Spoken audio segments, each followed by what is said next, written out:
Pleasant Hill's secrets are revealed in Avengers Standoff Issue 1. Infiltrating a S.H.I.E.L.D. facility, Winter Soldier activates a hologram recording from helicarrier Thuseus. Watching the recording, he sees scientists running tests before one calls for an evacuation as the tubes they were testing explode. Walking through the recording, Bucky sees a small girl who survived the explosion. The recording is shut off as S.H.I.E.L.D. agents arrive and apprehend Bucky. Elsewhere, a man is woken up by a woman named Ava, the sheriff of Pleasant Hills. Ava asks his name, but he can't remember it or anything about himself. Going to the local doctor's office, Dr. Eric Selvig looks after the man, who tells Eric the same thing he told the sheriff. Selvig says that the man needs to get some rest. As Selvig and the nurse leave to talk, the man overhears them, saying that this is all very dangerous and the program is still working. They see the man and give chase to him, but he is stopped by some S.H.I.E.L.D. agents who knock him out. The next day, the man wakes up in a house where he is greeted by a woman. Leaving the house, he walks about town. Realizing that something is wrong, he runs across the road and is clipped by a car. He realizes he is being followed, so he steals the man's car and leaves town. The police give chase to him, causing him to roll the car into a ditch. Getting out and running into the woods, he runs straight into a type of force field, where he finds a generator with the name Stark written on it. Eventually, the men catch up to him and knock him out. Waking up restrained in a bed, Selvig says that these are temporary, and until the man isn't in any danger of himself or others. 19 days later, the man, now named Jim, sees a psychiatrist, saying that this place is a fresh start for him, and he will no longer try to escape. The doctor asks him when things started to change for him.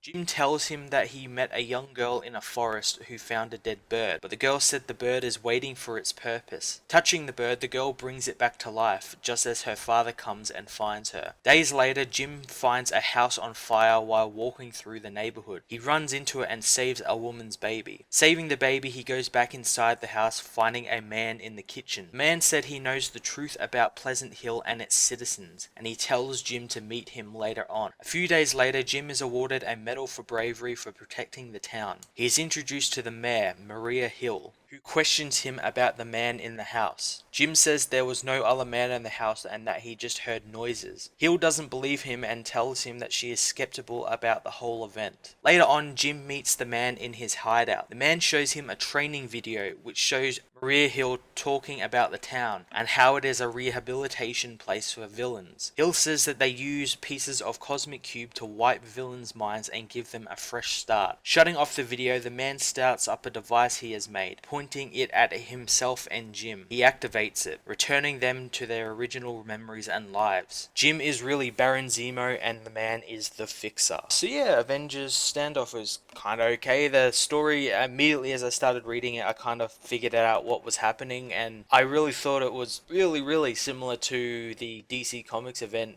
Identity Crisis, which is kind of sort of similar, with heroes wiping the memories of villains and sort of giving them like rehabilitation. So I just hope it doesn't turn out to be like the clusterfuck that book was. Kind of interesting. I'm interested to see like exactly what happens. I guess this might be the event that maybe starts Civil War, maybe Civil War 2 anyway. I could see it happening, like someone not like the Avengers not agreeing with them or something, and you know Stark's obviously involved because he made the shield to this place, and it'll be interesting to see exactly what happens. And now what's going to happen now that there's actually two actual villains that have all their memories and everything back in this town, like whether they're just going to pretend to be like citizens in there or whether they're going to just like destroy the whole place or try and escape or something. It's going to be interesting to try and find out exactly what happens. I'm going to give this book a 8 out of 10.